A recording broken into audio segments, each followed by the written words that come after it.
be rolling. I'm also rolling. La la la la la. This is the musical episode. Oh, Baxter, you are my little gentleman. I want to take you to foggy London town. Foggy London town. Classic. Anchorman did not make my top 10 list. For 2004. But there are little things like that stick in my head. Sure. The movie's incredibly quotable. Right next to my children's birthdays. And it's just like, okay. Yes. Yeah. It's my son's birthday. My son. Amelia. Oh, Baxter. Oh, Baxter. I can't tell you how often I just randomly go, Brick killed a guy. I saw that. We're going to be meaning to talk to you. You should probably find a safe place. Lay low for a while. To lay low for a while. Because you're probably wanted for murder. I'm proud of you guys. Have you ever seen Steve Carell's original audition? For Brick? It's so good. It's so good. They make him mime that he finds he's asking if they've tried one of the hot dogs from the commissary, and it comes out that he just took it's like some trash out of the trash can and wrapped it in a napkin or something. Oh. And I don't know. It's ridiculous. It's improv. It's hilarious. I've just seen a lot of like alternate lines like oh yeah, I ate a whole box of fiberglass insulation. It wasn't cotton candy like that guy said. My stomach's itchy. My stomach's itchy. I remember that. Yes. Oh yeah, funny. I pooped a hammer. I pooped a Cornish game hen. That's so good. You know, for as good as Anchorman is, I don't remember Anchorman 2 very much.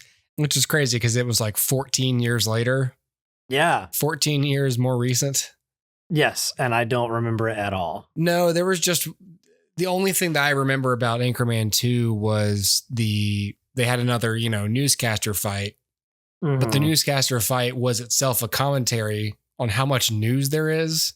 Yeah. Because it wasn't just like the rival the two networks. Stations, yeah. It was like Sports Center, and then it was like Fox. And Harrison Ford was in that sequence, I believe. Yeah, like I think Will Smith was with like the sports news, and then like Harrison Ford, somebody was with like Fox News or something, like cable news. Yeah. And like there's like 8 or 9 or 10 like groups of people, and at some point they cut to Will Ferrell and he goes, "There's too much news," and yes, that was cool, but that was sandwiched in a movie that I otherwise didn't enjoy very much. Right, exactly. So we're both repping Nintendo tonight. You got your Mario Kart, and I got my Metroid. Yeah, totally. And my son Riley will point at this and go, "Is that Mario?" Yeah, Mario. And it's fun to say. They've been watching so much like fake side scroll Mario stuff on YouTube. Mm-hmm. Riley runs around and goes, "Mamma Mima." Mamma Mima. Oh, Mamma Mima. Classic. Good stuff.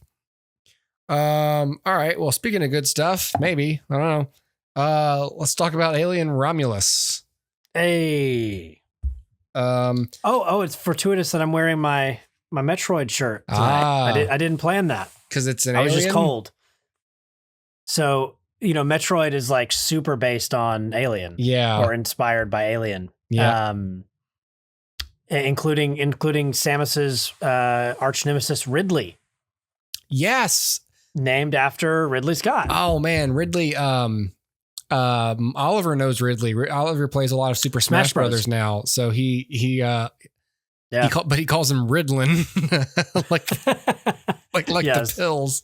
Like the pills, He yes. sounds like a little dope fiend. He was like, Ritalin. Ritalin. Like, no, Ridley.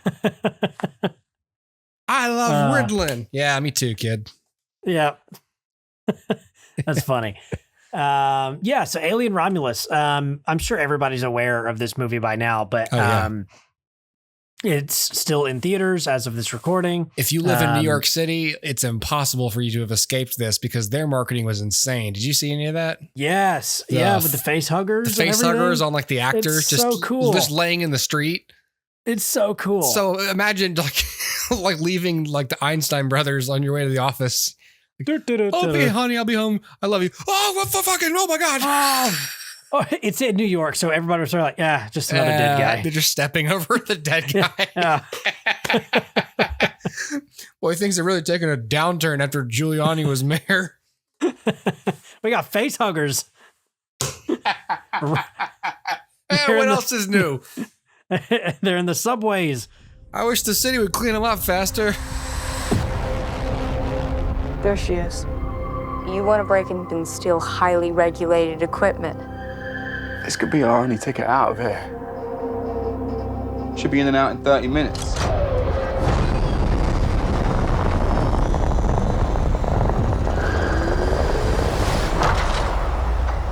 Welcome to the Romulus space station.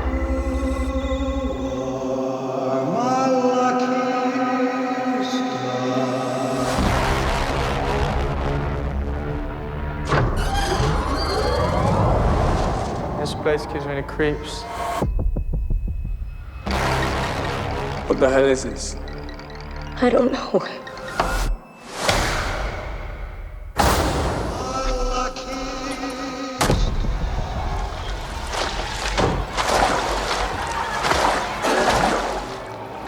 What the fuck was that?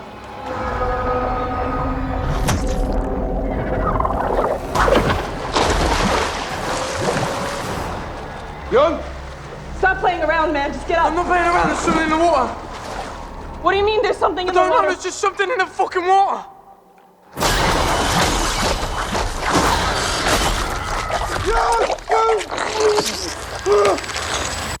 Run.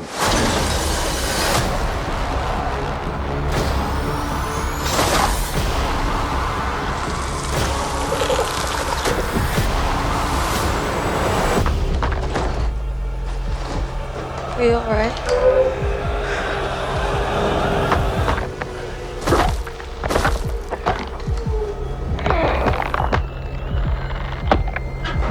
Navarro! I don't know what to do.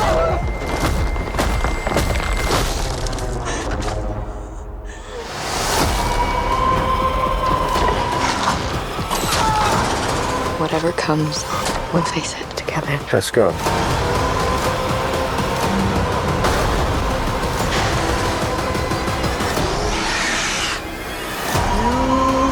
Impact event in 5, 4, 3, 2, 1.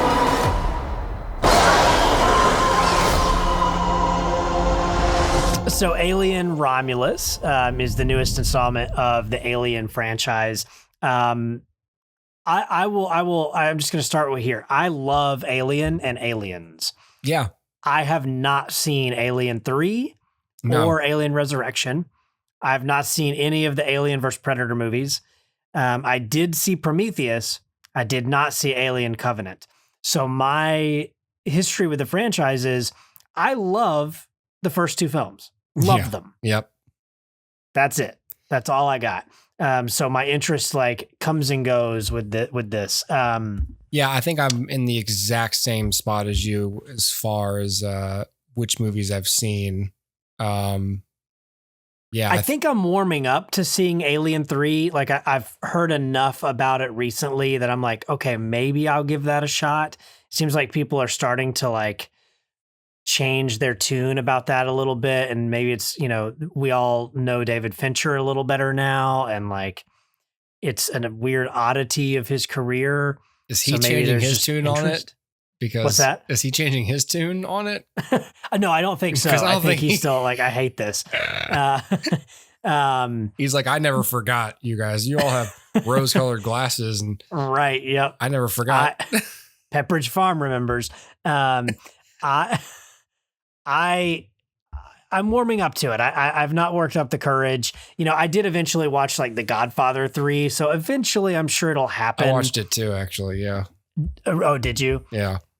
But I much. was interested in Alien Romulus, and there's a couple of reasons. One, I didn't watch a trailer, but I was just interested because of the people involved. Yeah. And that from what I did see, it seemed to be hearkening back to the Ridley Scott original. Mhm. And I was like, okay, cool. I'm on board with that idea. You've got a horror director in here.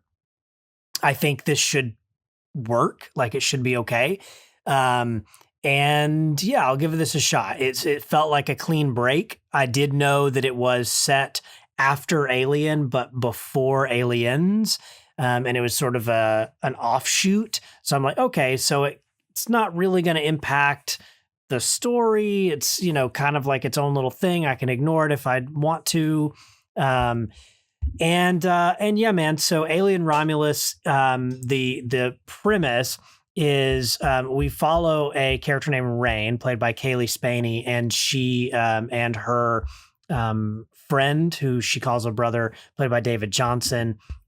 His character's name is Andy. So Rain and Andy are living on a mining planet, or colony rather, that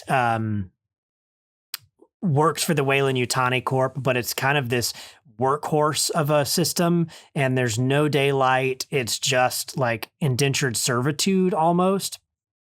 And her parents died of lung disease caused by the mines, and so many of her peers have also lost their parents that way.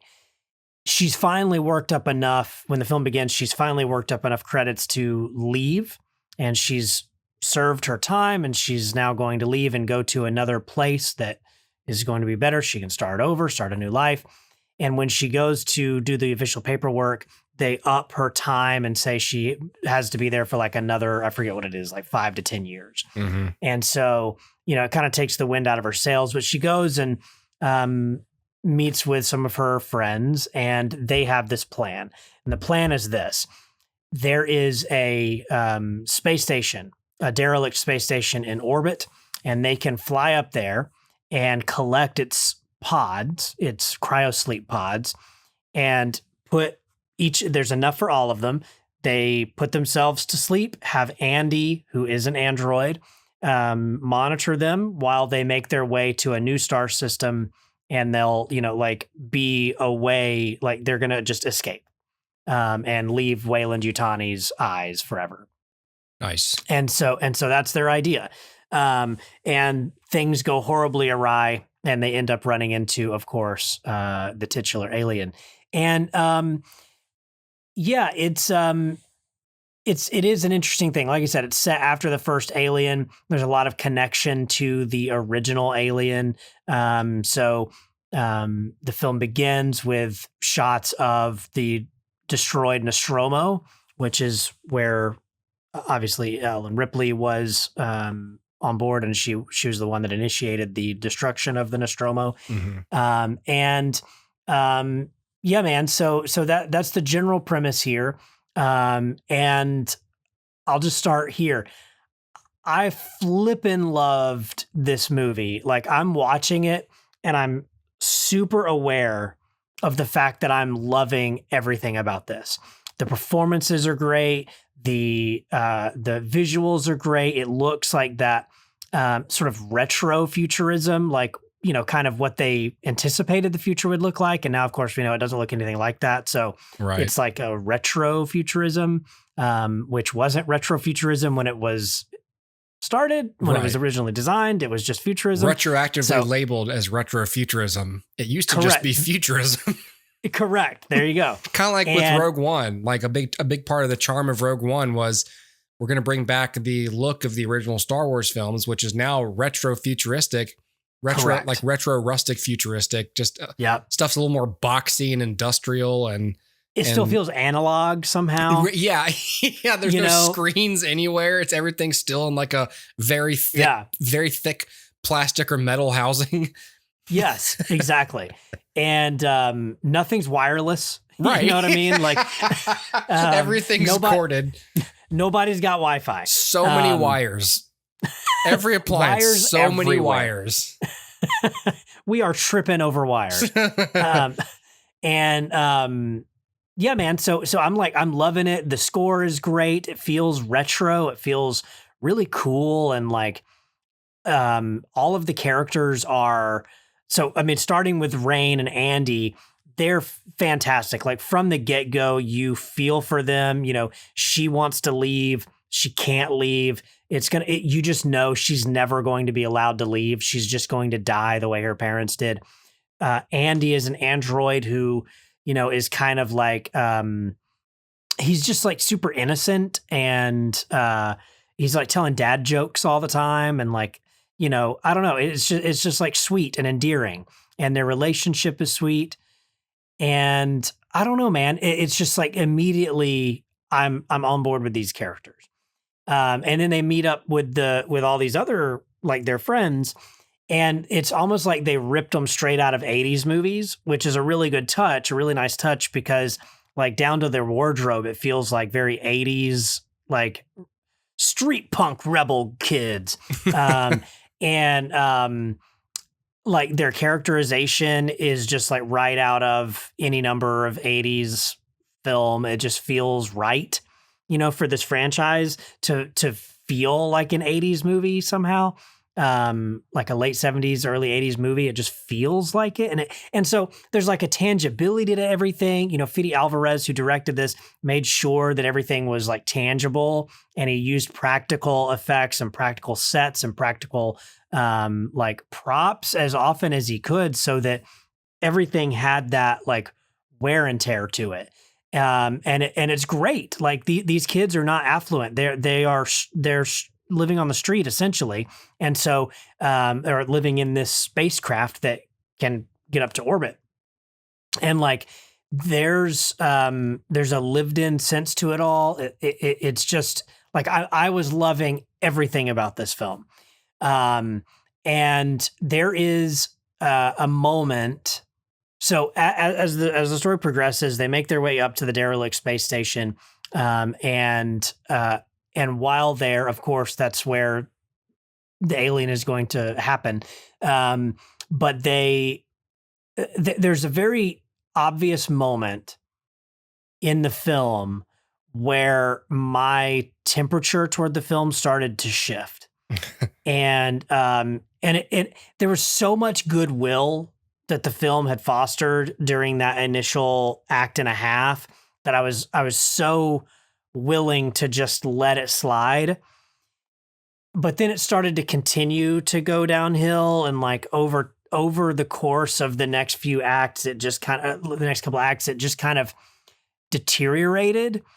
And the third act is like completely wrong. I feel like it just doesn't work. So all in all, I give it 3.5 stars.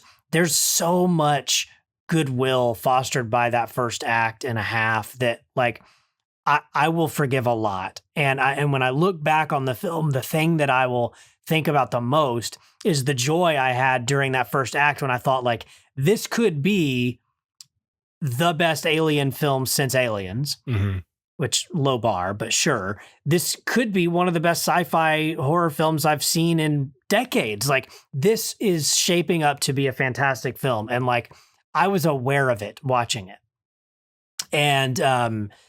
And yet I was totally engaged. Like, don't take from that I was like disengaged and like, analyzing. I was totally engaged, but I was aware of like, I love this. And that's what will stick with me as I think back on it, and all the things that I don't like. And that third act, I know will eventually leave my brain of like, yeah, I didn't like that. But just like Prometheus, where I'm like, I know I don't like it, but I don't remember much about it. Right. I think that's where Alien Romulus is going to fall. In 5 years' time, I'm going to say, I know I didn't like the ending, but I don't remember why. And I'll have to rewatch this, this recording to refresh my memory or rewatch the movie. But I wouldn't be against rewatching the movie at some point because that first little bit is so great. And it's just a shame because you really want what it set up to pay off. Yeah. And you really want it to reach the heights that it promises in its first act. And I don't know if it's a product of like corporate meddling. I don't know if it's just a honest to goodness mistake, like an honest to God, like miscalculation. Yeah. Like we thought this would work and it didn't. I don't know. I can't tell. Obviously this is now a Disney property. And so the knee-jerk reaction is to say, well, Disney, corporates stuck their hands in it and made it into something that it shouldn't have been. Or it's also possible because he produced it that Ridley Scott stuck his fingers in it and made it something it shouldn't have been.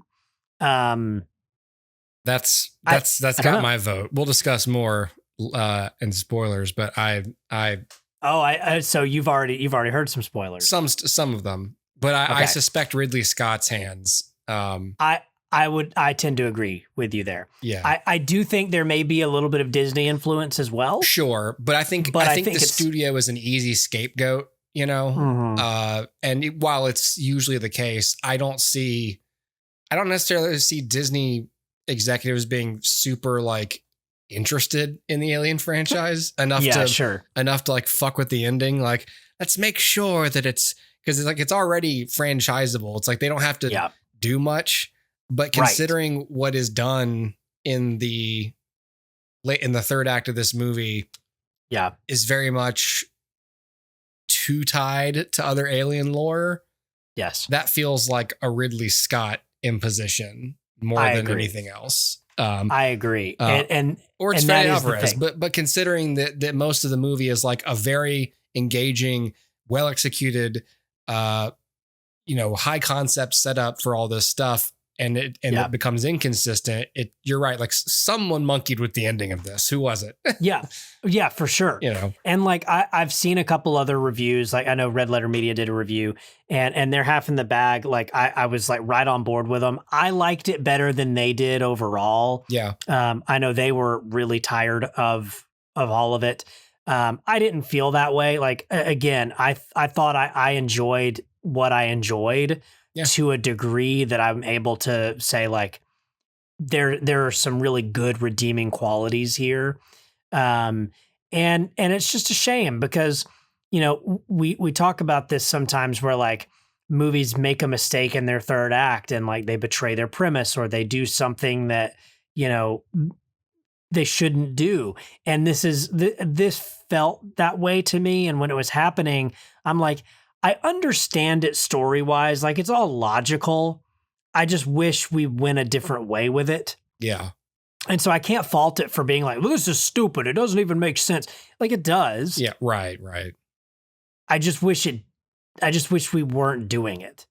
And that's a preference. That's an opinion. You know what I mean? And that's not a fault of the film, but it is. As far as Red Letter Media goes, like your exhaustion with franchise films and intellectual property, soft reboots and all that stuff, your exhaustion of that, like it depends on how steeped you are in that subject when you watch a franchise film or a soft reboot. If you're in a spot where you're like especially angry about it and then you go watch Alien Romulus, you're going to project a little bit of that onto it versus whether you're not thinking about it that much. Yeah. And then you go in, and I feel like most audiences are not sitting around ruminating on franchise filmmaking and on the state of the industry. Weird because like audiences, I feel like you and I are probably like, I mean, we're certainly more specific viewers than like the general audience, but I feel like even the general audience follows like movie people eventually where because of the internet. And so they're more aware of patterns and stuff. And so the average moviegoer is a lot more film savvy now and notices things like all it takes is one TikToker to point out, like, you ever notice how many IPs are being, and then like, 10 million people go, oh, I do notice this now. Yeah.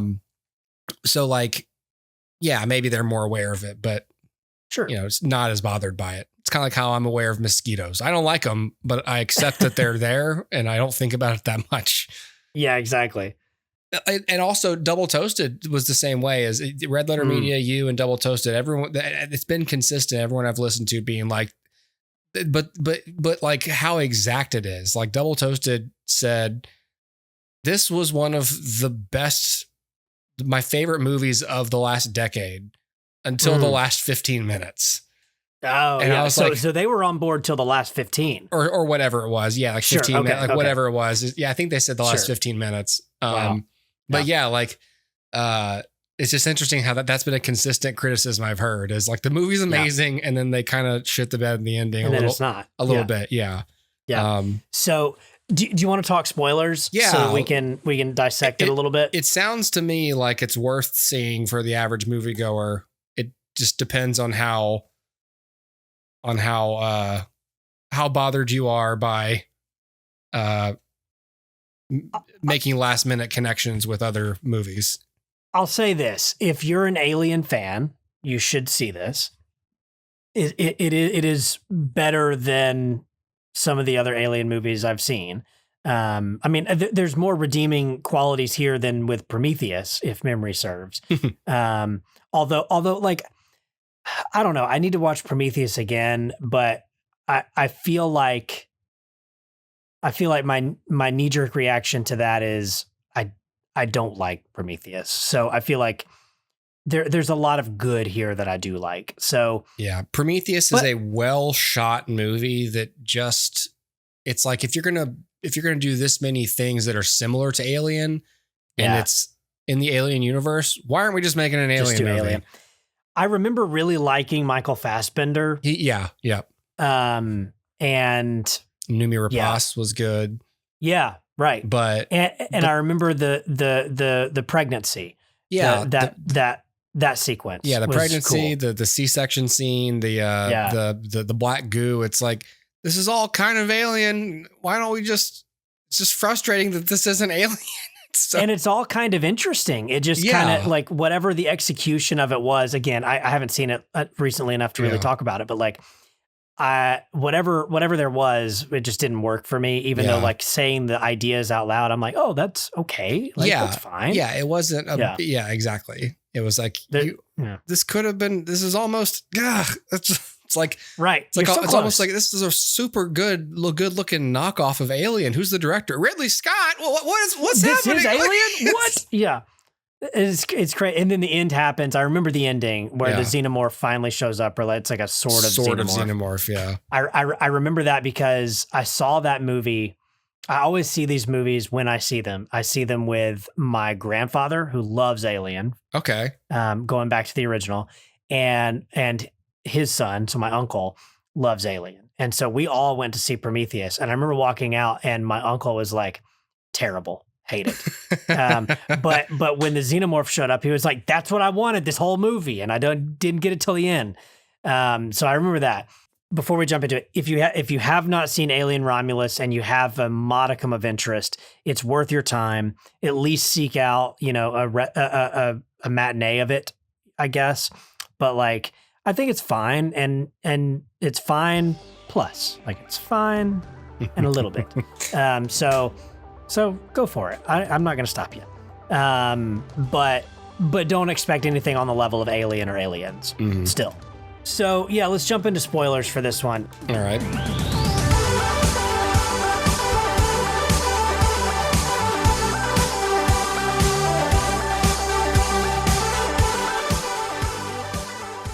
The turning moment is for me, I don't know about for everybody else. For me, the turning moment was when Ian Holm shows up as Rook, an android named Rook. So he's not playing Ash, he's playing Rook. And bear in mind, this is not Ian Holm. This is an actor doing an Ian Holm impression, and it's deep faked with Ian Holm's face. Yes. So another similarity with Rogue One. they show him a few times before that. And when they eventually show his face, like, so first he's just in shadow and it's like behind the head and all this kind of stuff. And that's fine. And I kind of was like, oh, that kind of looks like Ian Holm, but they're probably not going to show his face because whatever. It's just kind of like, oh, it looks like Ian Holm. It's like a prosthetic Easter egg. And then they show his face.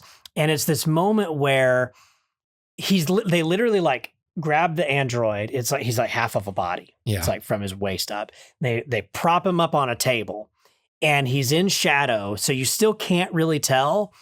And they cut reverse shot of them. Like, you know, they just set him up and they kind of like step back as if they're going to talk to him. And then when the camera goes back, it's like a push in and he's perfectly lit.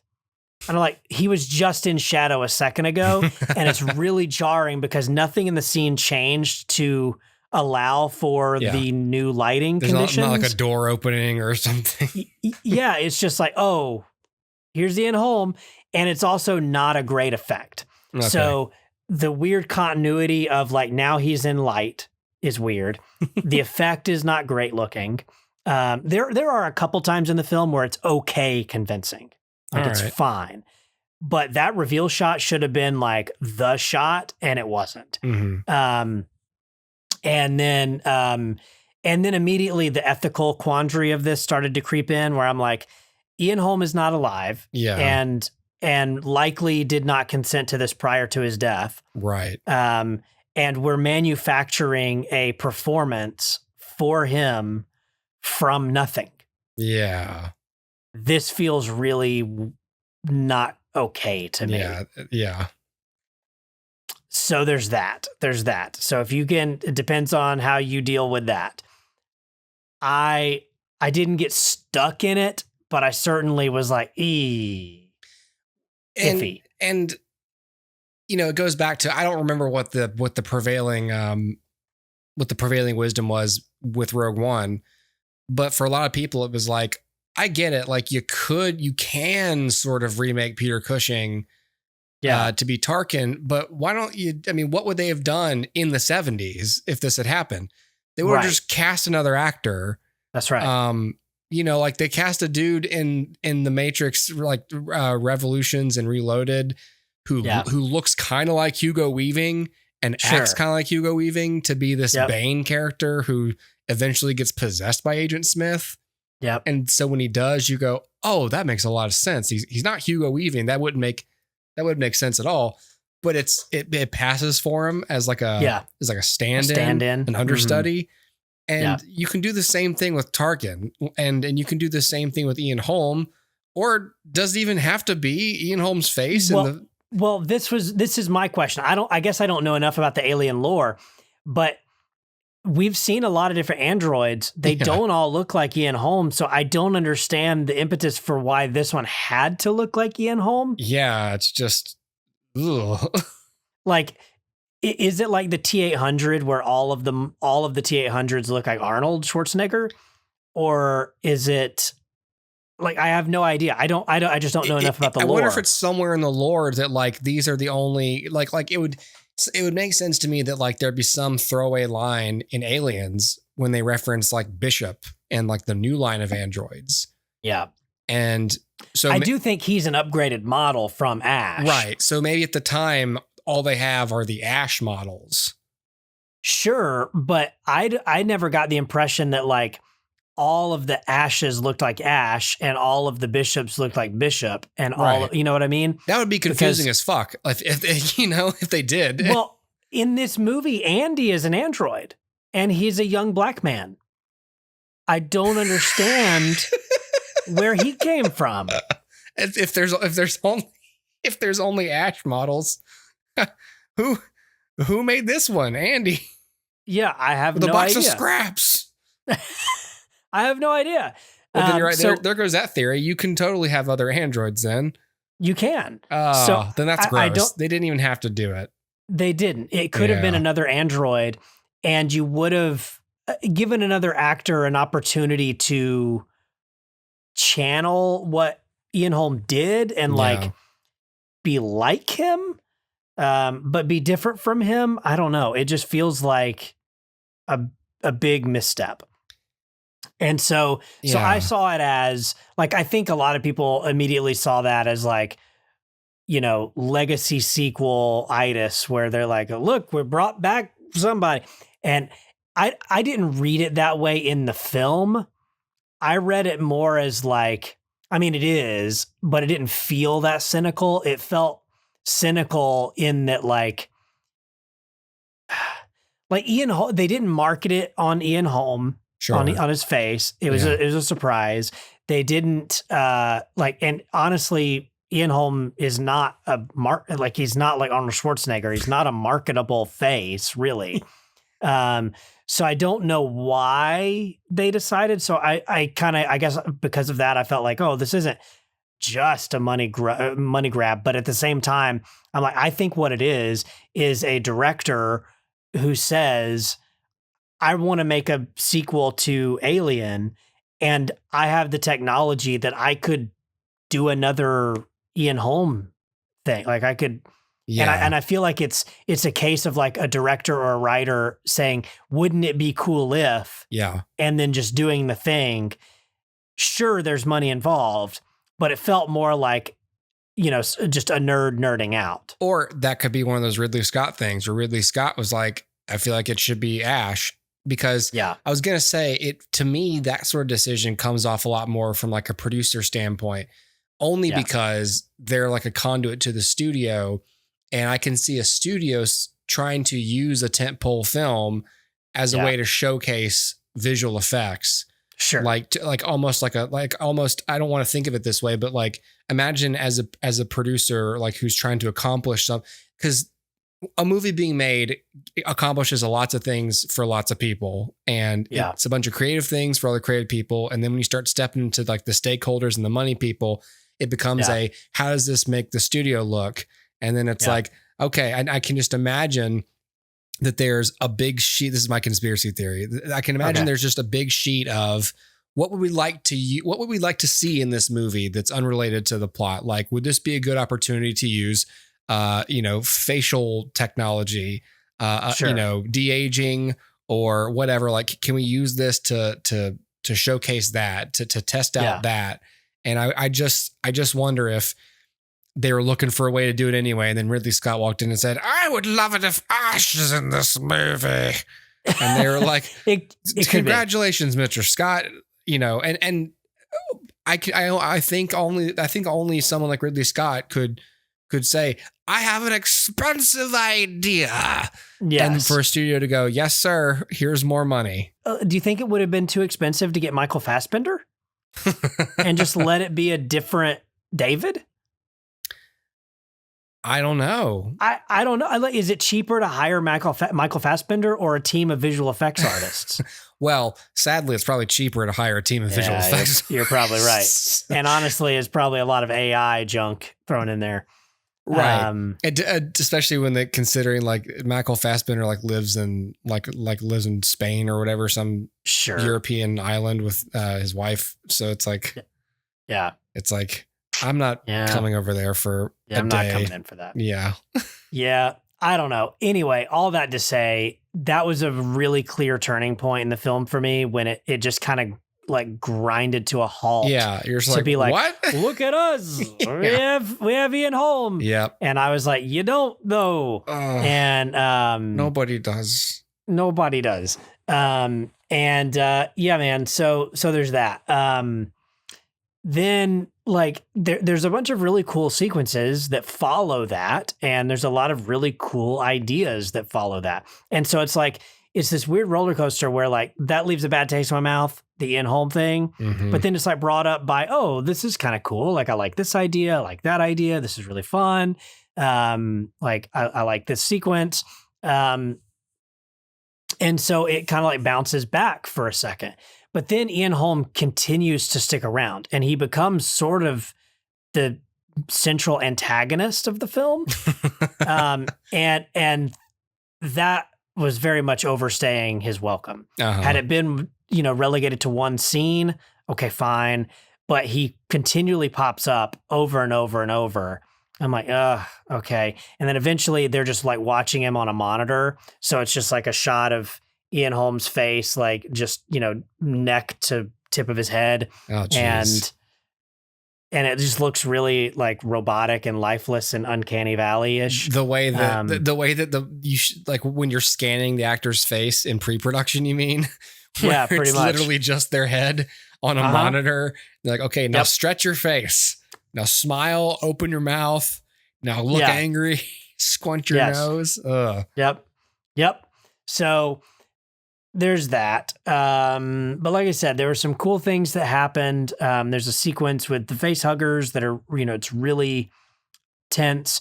That adds some new stuff to the alien like life cycle, which is really cool. So we've known that there's an egg. The egg hatches the face hugger. The face hugger implants the embryo in a host. Mm-hmm. Then the embryo grows, gestates, bursts out of the chest, and then at some point sheds its skin. And the next time we see it, it's a full-grown xenomorph. So there is a level of like what happens in between that shedding of the skin and the full-grown xenomorph. It seems quick to go from very small to very large. This film adds a little wrinkle to it where there's like a cocoon. And so a couple of our characters find the shedding, the old like the chest burster shed. And then they find this cocoon on the wall. And it's this big round thing. And one of the there's something moving in it, obviously. And so one of the characters sticks a baton in it and like zaps it. But then the alien, like the full-grown xenomorph tail, comes out of the cocoon and like slashes him. Mm-hmm. And then because the xenomorph got injured, the acid starts coming out of the cocoon sac onto the dude. And so it's a really cool sequence. And then it's like a character trying to get away from the cocoon as the xenomorph like emerges from it. It's really cool. And it feels like it fits in with the sensibilities of the first film. Yeah. And so there's stuff like that where I'm like, I like it. Like, this is great. And then Ian Holmes shows up again, and it just like bounces. And then the third act hits. So the third act is a really weirdness because the characters wind up, it's down to 3 characters, I believe. And they end up finding there's a lot of aliens and they've been building their tunnels like in Aliens, and taking their victims and, cocooning them on the wall and whatnot. Mm-hmm. And so they decide to go rescue somebody who had been taken already. And so they do this and they allow the rescued person to escape. And there's, this big sequence. It's kind of cool, but it's also a little bit like, all right, you kind of lost me because now you ventured into aliens territory, which is great, but that's not what this film was. Right. Like, there's a clear difference between Alien and Aliens. If you put them in one movie, I think it would be weird tonally. Yeah. And that's kind of what happens here. It's this really tight, suspenseful horror film, and then suddenly becomes sort of a schlocky action movie. Yeah. Which is great in a different movie. In separate movies. Yeah. And so then what occurs is they save the one character and send her up this elevator. And the other characters are trying to get up the elevator as well, but they're having to climb the ladders. Mm-hmm. And so they're climbing the ladders. Actually, I skipped a whole sequence, which did bother me, which is they do make it back. They have to double back, and they double back, and they know they can't shoot the aliens because the aliens have acid for blood, and if the acid touches the floor, they're on the bottom floor of the space station. Oh. So the acid will eat through the floor and suck everybody out into space. Oh. So they can't shoot the aliens. It's a cool idea. Huh. And what they do is they turn off the gravity in the room, the artificial gravity. Yeah. And then they can shoot, and all the acid for blood doesn't go down. It stays, in flight. Sure. But then they have to make their way through it. And so it's this moment where they're like, oh crap, we've got to go back that way. But there's all this acid in floating around us. Oh, Jesus. Which is really dangerous. Whoopsie daisy. And whoops, didn't think that through. And so I'm like, okay, it's a decent idea. It's schlocky. But okay. And so it's like, now it's like every sequence at this point, I'm entering with trepidation. Like, it's okay, but what's going to happen?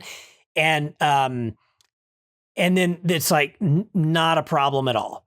Okay. Like, they just make their way through it. And I'm like, there is no way that there is acid all over. It's like that Night Fox sequence in Ocean's 12. It's dancing over the lasers. Yes. And I'm just like, there's no way. Like, if you have an animal as large as the xenomorph, and you shoot it, and its blood remains suspended in the air, there is a lot of blood. So there is a lot of acid. Yeah. They are not making their way through that unscathed. Right. And the fact that they do it, and then there's like, they do the thing where it's like, oh, don't touch it. And it's like, this, like, supposed to be tense. Whoa, that was a close one when they're done. Yeah. And it's like supposed to be tense, but I'm like, I don't feel this. Oh, that went well. Yeah. And so they make their way through it. Okay, fine. I don't like that. Then they start climbing up the elevator shaft. So they're climbing up the elevator shaft to reconvene with the person they had rescued. And there's an alien in the elevator shaft. And it, like, one of the characters starts to fall. The xenomorph catches the person. Okay. So I'm like, oh Lord, are they about to do like good guy xenomorph? You okay, but they buddy? don't. The xenomorph catches her to then kill her. Okay, fine. But then takes its sweet time, like slowly inching toward her. Slowly, so that another character can Deus Ex Machina come and save the day.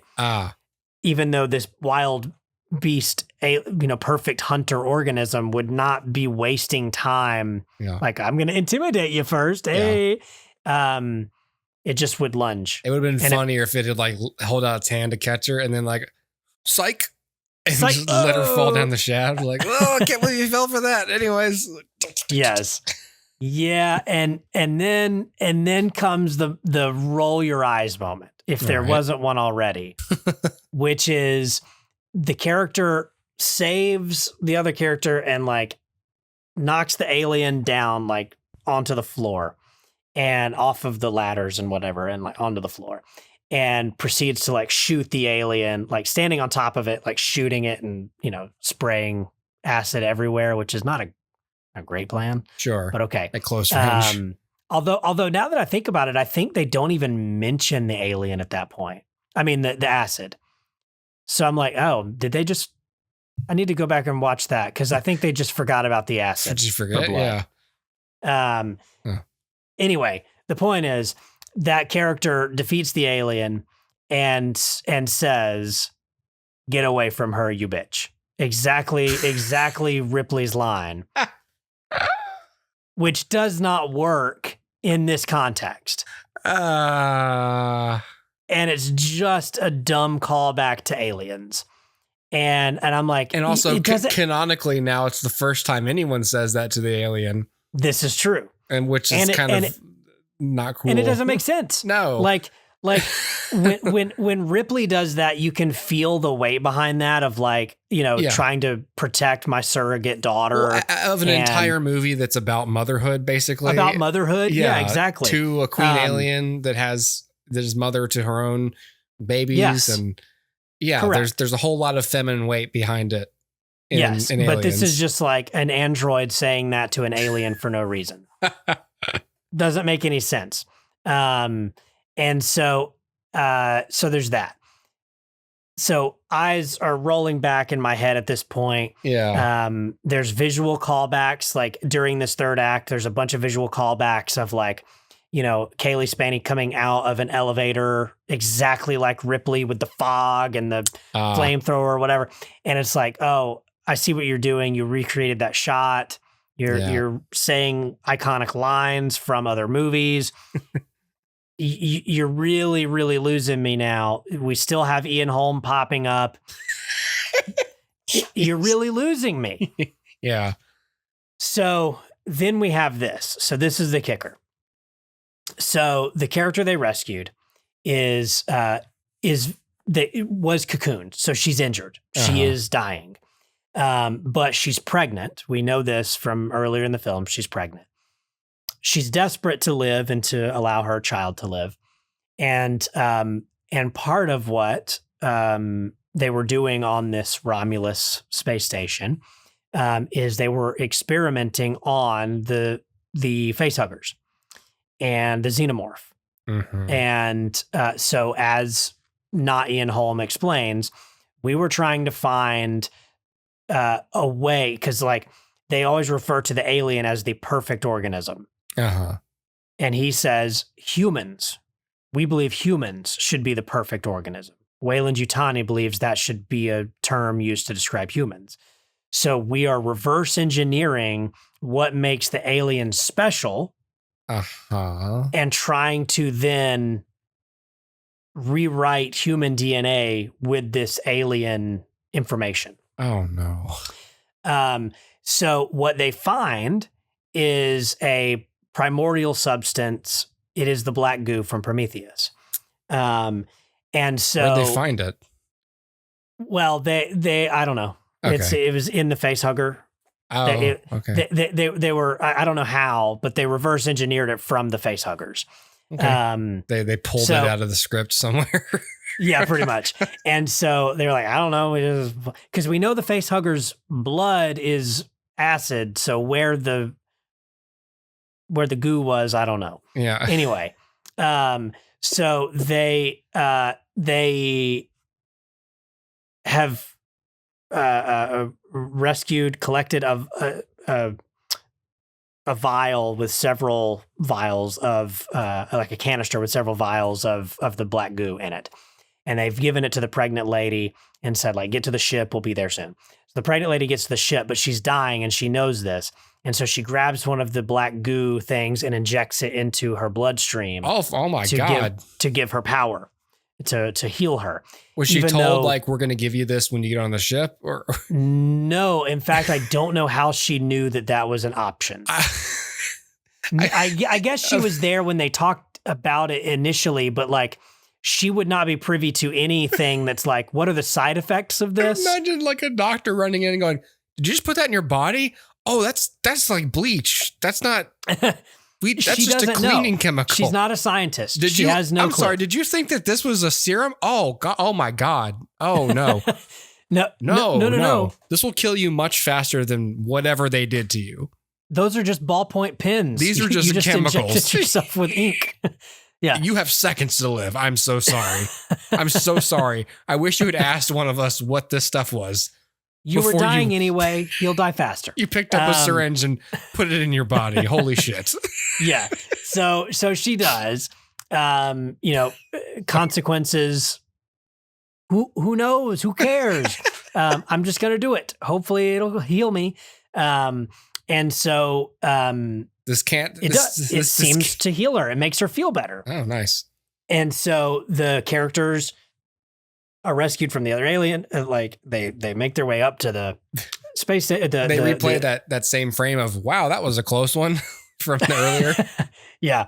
They make their way back up to the to the escape pod. Yeah. Where the pregnant lady is. And they leave. Like, yay, we made it. We did it. I've seen Alien, so I know there's another twist coming. Sure. Right? Just when Ripley thought she was safe, there's another, like the alien's stowed away. I know how this works. Yeah. So that's Ian Holmes stowed away this time. Pops up one more time. Frodo. So they set up the cryopods. They put the pregnant lady in it, and they're like, "You'll be fine. Like, don't worry." And so then Kaylee Spaney's about to get in her cryopod when there's a critical failure of the pregnant lady's cryopod. So she opens up, and the pregnant lady who was maybe like, a few weeks along, is now like full term. Oh, okay. And she's like, but labor, birth, I'm having, it's happening. And so, in what is a very excruciatingly painful birth, but natural birth, good for her. Good for her. Pushes out a baby, and the baby is in like a sack of some sort. I don't know. It's weird. But the sack seems to be acid, so it falls through the floor, and the baby's there. Anyway, Kaylee Spaney tries to go find the baby, and the baby is not there. But then there's like this full-grown thing behind her. So the baby's aged very quickly into a full-grown thing, and it's a huge half xenomorph, half engineer from Prometheus. Oh. So it's super tall, bald, black eyes like the engineers, but it's xenomorphian in its anatomy. Okay. And so there's like this really long, super drawn out sequence where they're like trying to find each other, trying to not die from the thing. Also, Kaylee Spaney's trying to like eject it from the pods and like get it away. And so there's like this really long, it's so long. This sequence feels like forever. And they they even break at one point, and the thing goes back to the, I guess, dead mother and like tries to nurse for a minute. And like, it's a really weird like thing. And I'm like, well, get back to the tense part. I don't know. This is weird. And so anyway, all that to say, and tries to nurse, but it's like, it has the alien second mouth. You know what I mean? So like it opens its mouth and the alien second mouth comes out, but it's just like a little like, and it's like a little baby one. And it's almost like a tongue, but it has like little teeth at the end of it. And it's like, yeah. And so it's like going to go nurse from the mom. And anyway, so then Kaylee Spaney fights the thing off and whatever. Okay, great. That's the end of the movie. So your mileage will vary on how on how much you're able to accept that this alien movie that you've paid hard-earned money to go see a xenomorph fight a human is now a space jockey xenomorph engineer hybrid thing. Trying to suck on a dead woman's boobies. Correct. And I guess kill Kaylee Spaney, but it's taking a sweet time about it. Yeah. And it's just mostly just roaring at her. Yeah.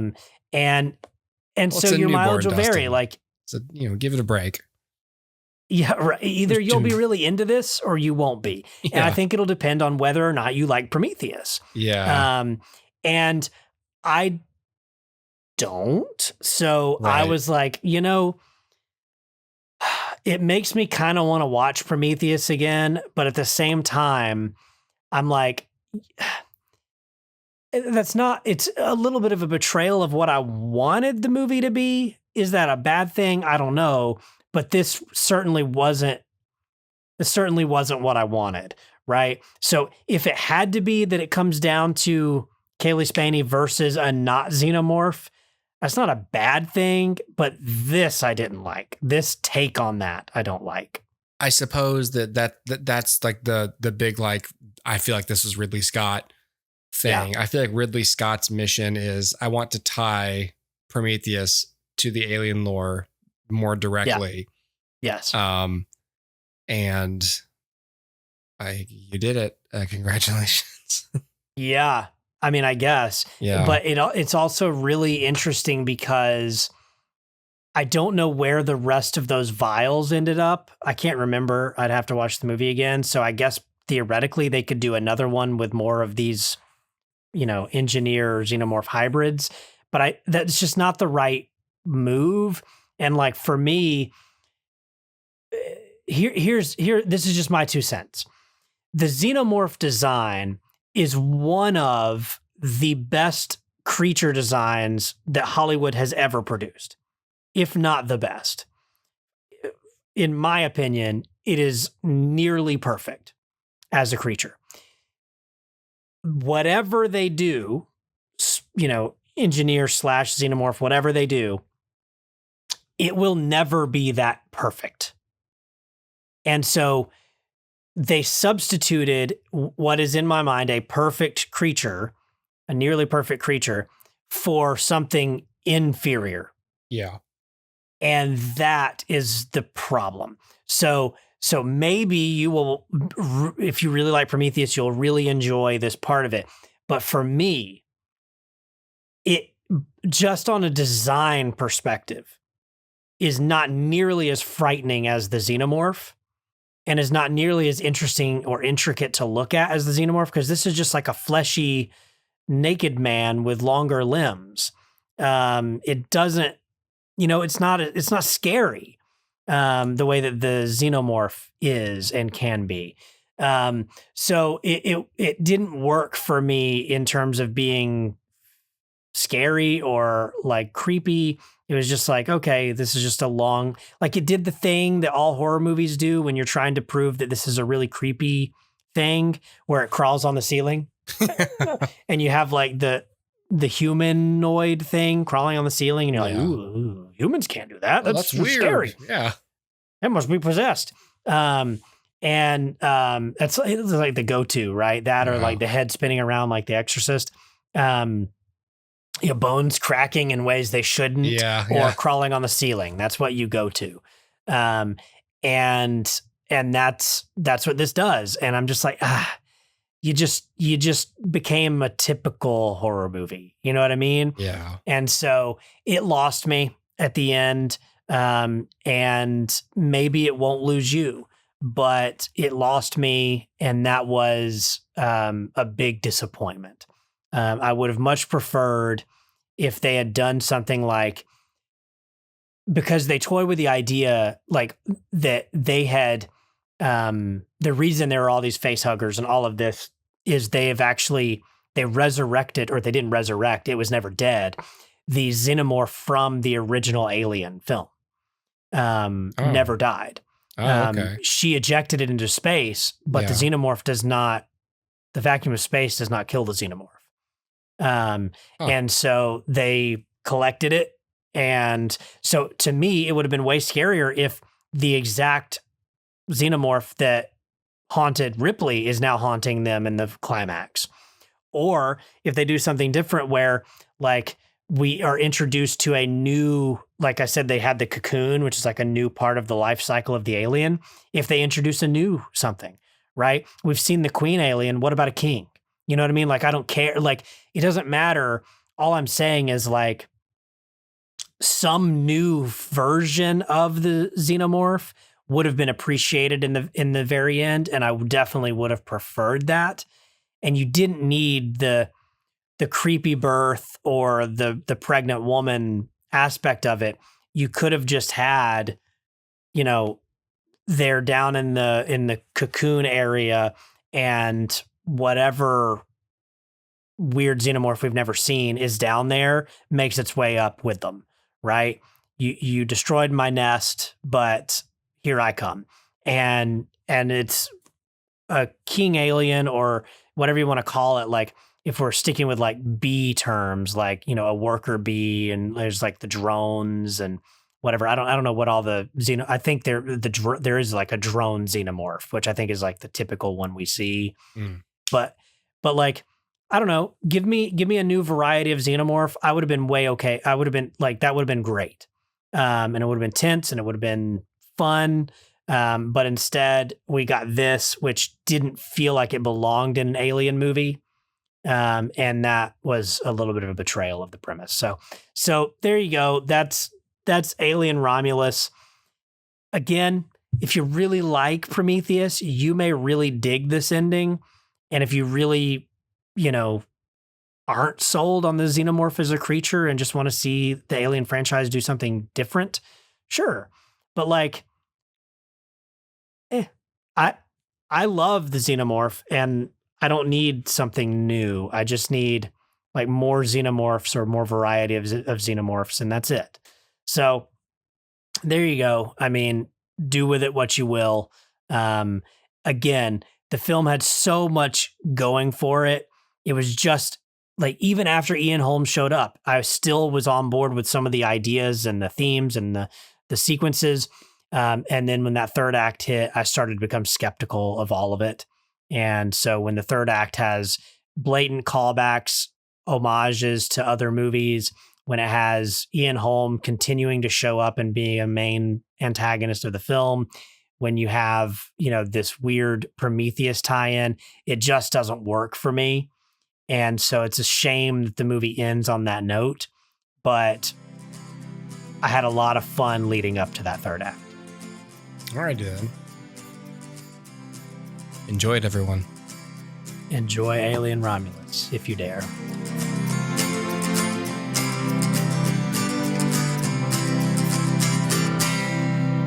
I would love it if Ash is in this movie.